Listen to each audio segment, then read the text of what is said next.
ఈరోజు అటుకులతో దోశ ఎలా వేసుకోవాలో చూపిస్తాను. చాలా అంటే చాలా టేస్టీగా ఉంటాయి.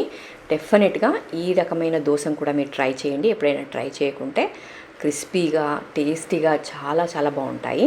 తప్పకుండా చూడండి. ఈ వీడియో నేను ఆల్రెడీ అప్లోడ్ చేశాను. ఎవరైనా చూడకుంటే కింద లింక్ ఇస్తాను. జస్ట్ మీరు ఆ లింక్ ప్రెస్ చేయండి, డీటెయిల్డ్ వీడియో వస్తుంది. స్కిప్ చేయకుండా చూడండి. ఒక 4-5 నిమిషాల వీడియో ఉంటుందండి అంతే. సో తప్పకుండా ట్రై చేయండి ఈ దోశని. ట్రై చేసిన తర్వాత మీకు రుచి ఎలా ఉంది అనేది కూడా నాకు కమెంట్లో పెట్టండి. ఇంకెందుకంటే ఆలస్యం, తప్పకుండా వీడియో చూడండి. అలాగే నా ఛానల్లో ఉన్న రకరకాల రెసిపీస్ అన్నీ ట్రై చేయండి. ట్రై చేసిన తర్వాత మీకు రుచి ఎలా ఉంది అనేది నాకు కమెంట్లో కూడా తప్పకుండా మెన్షన్ చేయండి. ఛానల్ని మాత్రం సబ్స్క్రైబ్ చేసుకోండి తప్పకుండా. సో మరిన్ని వీడియోస్ కోసము ఛానల్ని సబ్స్క్రైబ్ చేసుకుంటే మీరు అందులో ఉన్న రెసిపీస్ అన్నీ ట్రై చేయొచ్చు. కాబట్టి తప్పకుండా సబ్స్క్రైబ్ చేసుకోండి. మరిన్ని వీడియోస్ కోసం ఛానల్ని రెగ్యులర్గా ఫాలో అవుతూ ఉండండి.